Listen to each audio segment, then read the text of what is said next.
Hello YouTube, this is Marlena from Houston. It is May the 19th, I believe. It is Thursday.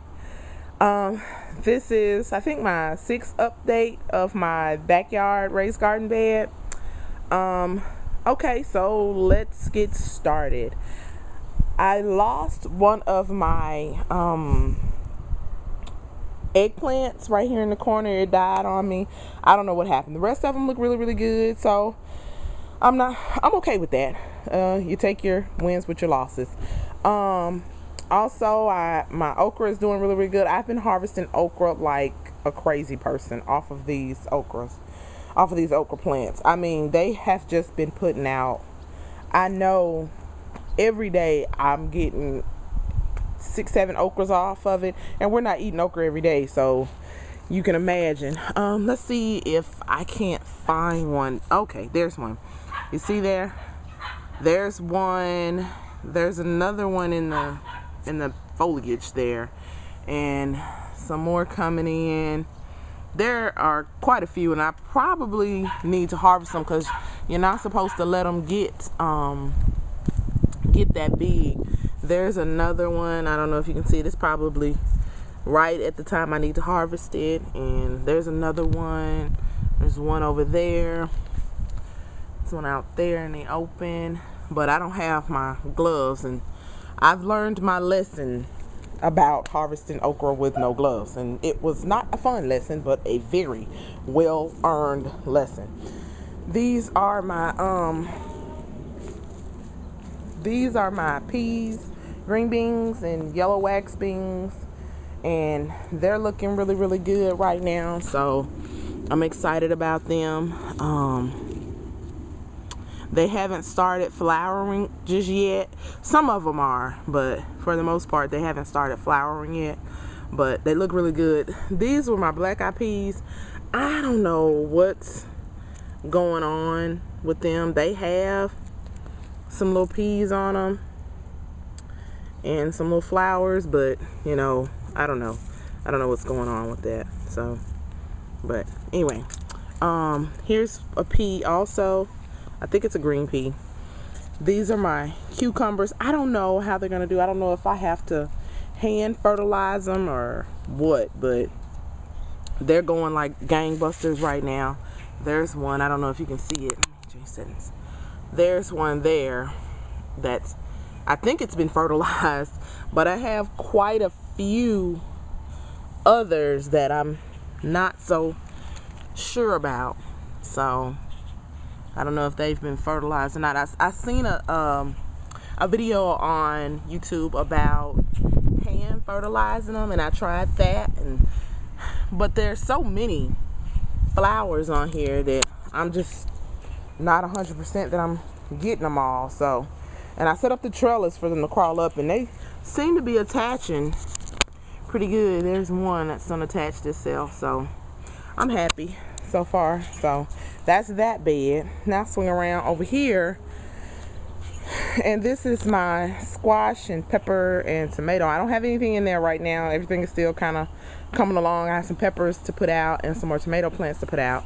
But right now, this Julian tomato plant, oh my goodness, it is just, I don't know if you can see or even the scope of the tomatoes that are on here, because it's just crazy. They're getting really big, and I'm really happy with it. And I got flowers on it everywhere, little tomatoes coming everywhere, so I'm really happy with it. I'm gonna try to swing around here so you can see maybe the back. And this is some of the tomato plant from the rear here, from the other side.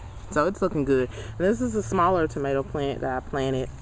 It's kind of stagnated out right now, but I think it's kind of being a little bit overshadowed by the big one. So I don't know, we'll see. Marigold's doing okay. That's a new squash plant. I wanted to show you guys my some of my squash that have came in. I'm really happy and excited. You see it? There's one of the patty pan squash. I'm excited about that. there's another one over there. I don't know if you can see it through the foliage, because these plants are pretty big.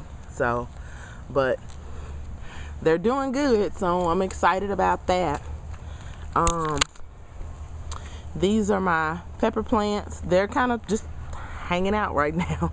I got one with a flower on it. I don't know if you can see that flower or not, but I'm not really expecting anything until it gets a lot hotter here in Houston. So let me show you the design that I was looking at first for my next bed, because I think what I'm gonna do, this is what I had envisioned. So this is the fence line, this is the other garden bed, this is the back of the house. So I was gonna set up 2 more garden beds right here in front of the other 2, but I think that might be, that's in a slope in a valley, so I'm not 100% sure. And then we have men that come around and cut the yard, and so I don't know if I'm gonna do this, or do you think it would be better to run it long, just one big long one, maybe like a 12-foot, I guess a 2x12, 2 2x12s, and maybe one about 4 feet across, a bed like that, and just put, because I have quite a few tomatoes left to go in the ground, and I don't think they're all gonna fit in here. I know they're not, because it's gonna be I have like 30 tomatoes, so 30 tomato plants. It's crazy how I didn't expect every seed that I sowed to sprout, but it did, so there you go. So now I abhor, I just cannot abide by killing one, so I'm stuck trying to figure out what to do with all these plants and how to, get them in the ground and harvest them, and what to do with them, how to preserve them for long term and stuff like that. So if anybody got any ideas as far as the design that I need to go with, either these like this next to my established beds already, or should I go and put like a 2 2x12s, make it 12 feet long and maybe 3 to 4 feet wide, because I want to be able to have access to it from both sides or reach across. So any ideas, comments, suggestions, criticisms, whatever, I'm open.